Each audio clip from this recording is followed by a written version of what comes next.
To understand the 2017 iteration of The Mummy, one cannot simply look at it as a standalone motion picture. It must be viewed as an archaeological artifact of Hollywood hubris, a colossal monument to the desperate desire for shared universes that gripped the film industry in the wake of Marvel's dominance.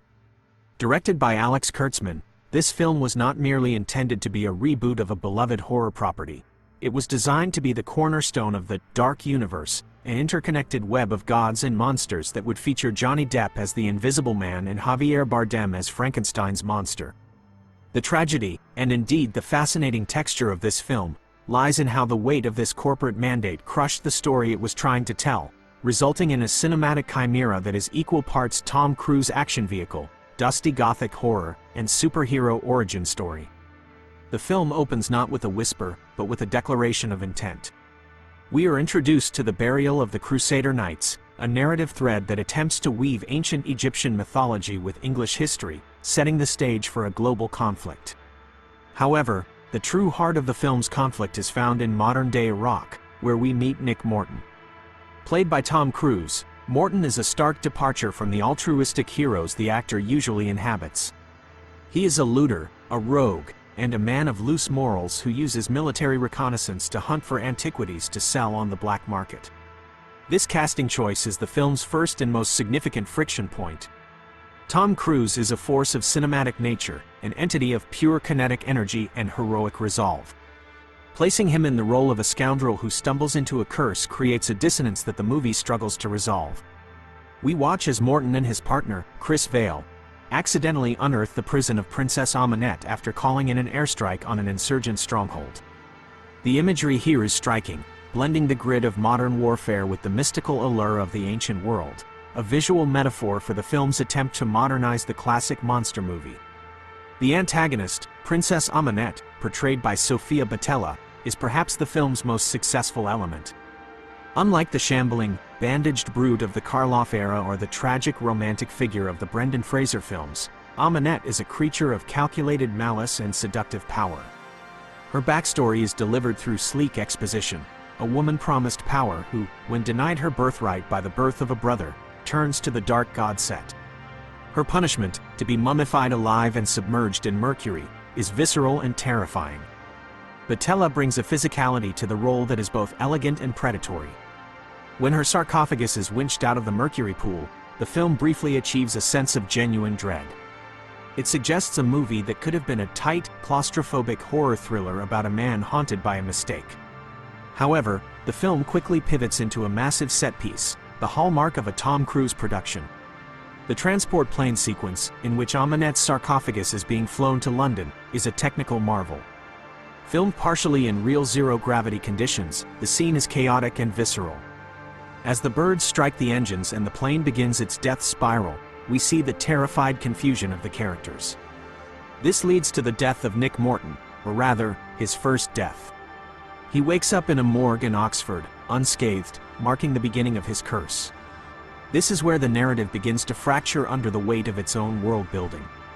Instead of focusing on the intimate psychological horror of Morton being haunted by Amunet, the film whisks us away to the headquarters of Prodigium.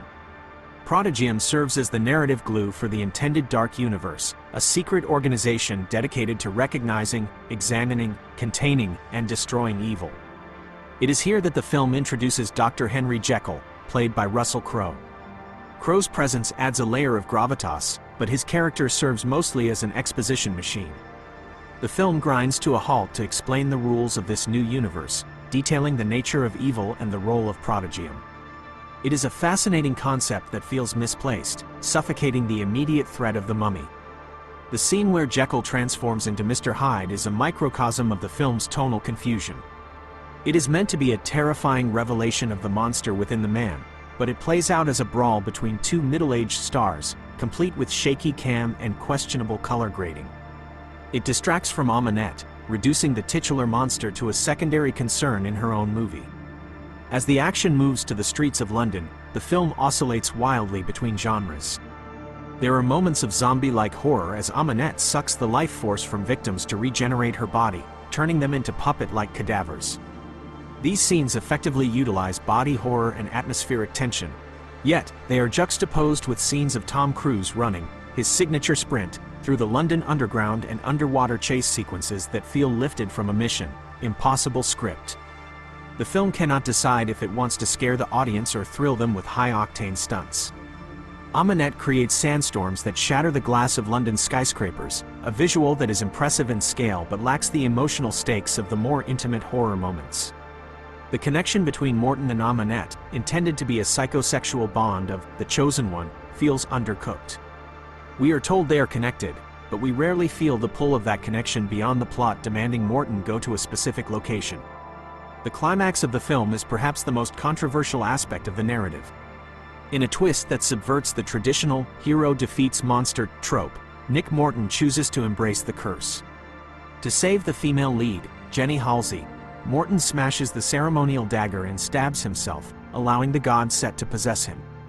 He retains his consciousness through sheer force of will, defeats Amanette by sucking the life out of her, effectively turning the mummy into a husk, and resurrects Jenny. It is a baffling conclusion that transforms Tom Cruise into a literal superhero monster hybrid. The film ends not with the closure of a horror story, but with a setup for future adventures. We see Morton and his resurrected friend Vale riding horses through the desert, presumably off to fight other monsters in the dark universe. Critically, the film suffers from a lack of identity. By trying to be everything to everyone, a horror movie for the purists, an action movie for the global box office, and a universe starter for the studio executives, it fails to commit to a singular vision. The lighting is often aggressively dark and gray, washing out the potential vibrancy of the Egyptian motifs.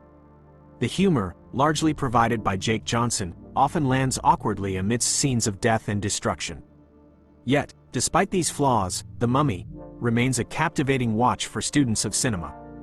It demonstrates the difficulty of engineering a franchise in reverse. It highlights that star power alone, even that of Tom Cruise, is not enough to anchor a story that lacks a beating heart. In retrospect, the film's failure ensured that the dark universe died in its infancy.